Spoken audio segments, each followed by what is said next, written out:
Du coup, bonjour Aya Sissoko et Dounia Adni.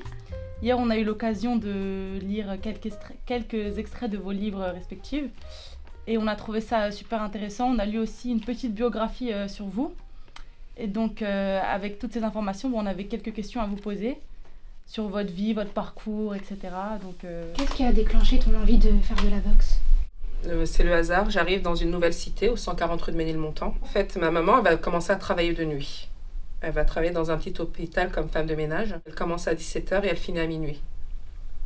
Et plutôt que l'on reste à la maison, sans rien faire, en fait, elle va aller dans l'école primaire dans laquelle j'arrive et elle va prendre ses informations. Et dans toutes les disciplines qui sont proposées, il y a la boxe. Et c'est comme ça que je vais commencer. Au début, je vais faire plein de sports en même temps. Je vais faire du judo, du tir à l'arc, du volleyball, de la boxe, du ping-pong. Et ça va durer 3 ans. Et puis, il y a des disciplines qui vont disparaître. Il y en a d'autres qui vont arriver. Tout va dépendre de mon emploi du temps. Mais il y a un sport qui reste tout le temps, c'est la boxe. La boxe parce que je suis en colère. La réalité, c'est que je suis une enfant en colère.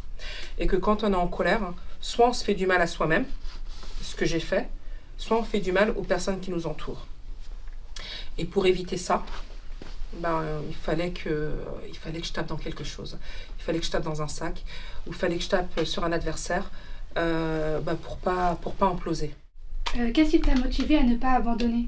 Et ce qui m'a poussée à continuer ce sport que j'ai pratiqué pendant quasiment 20 ans, c'est que j'en avais besoin.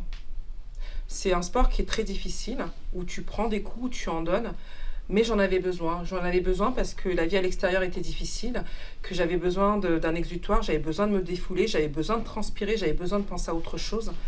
Et je trouvais tout ça dans la boxe. Et puis, il y a une autre raison, c'est que quand tu es enfant, en fait, tu as besoin de te construire narcissiquement. Tu as besoin qu'on te dise que tu es doué dans un espace, que tu es doué pour quelque chose, parce que ça te fait prendre confiance en toi, ça te prouve que tu existes.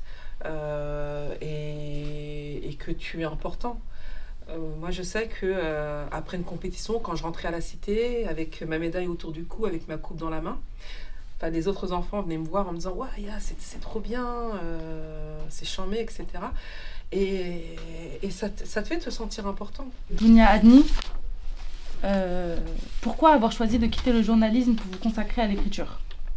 C'est pas simple de répondre à cette question parce que j'ai pas réellement choisi. Je me suis pas dit j'arrête le journalisme pour écrire.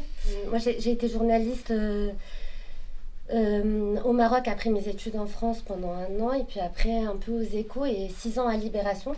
Et en fait c'est quand j'ai été à Libé que j'ai pété littéralement les plombs et que voilà. Je me suis retrouvée en hôpital mais c'était à cause de plein de choses que je raconte dans le livre, c'est-à-dire le fait d'être une jeune fille comme vous, je pense, avec qui doit composer avec plusieurs identités.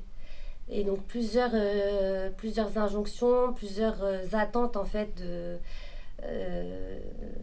j'arrivais pas à trouver ma place en fait.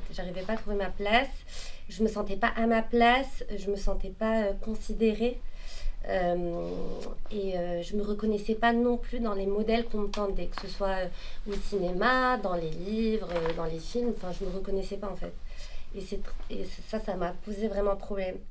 J'avais plus envie de rester un peu cantonnée au journalisme où il y a quand même des règles, il y a un code de déontologie, on dit pas tout ce qu'on veut quoi. Il y a vraiment il faut s'en tenir aux faits, il y a plein de choses qui moi m'énervaient, j'avais juste besoin d'exploser tout ça et de m'exprimer comme je le voulais, de chercher ma voix en fait.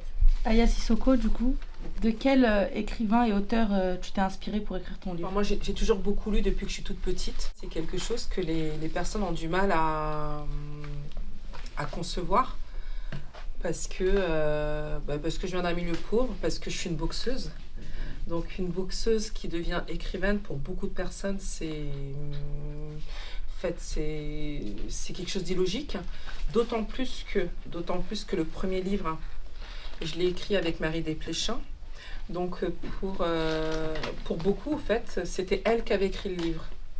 Et donc j'ai rien dit, en fait, j'ai pris sur moi et tout en sachant que au fond de moi, en fait, j'étais capable d'écrire.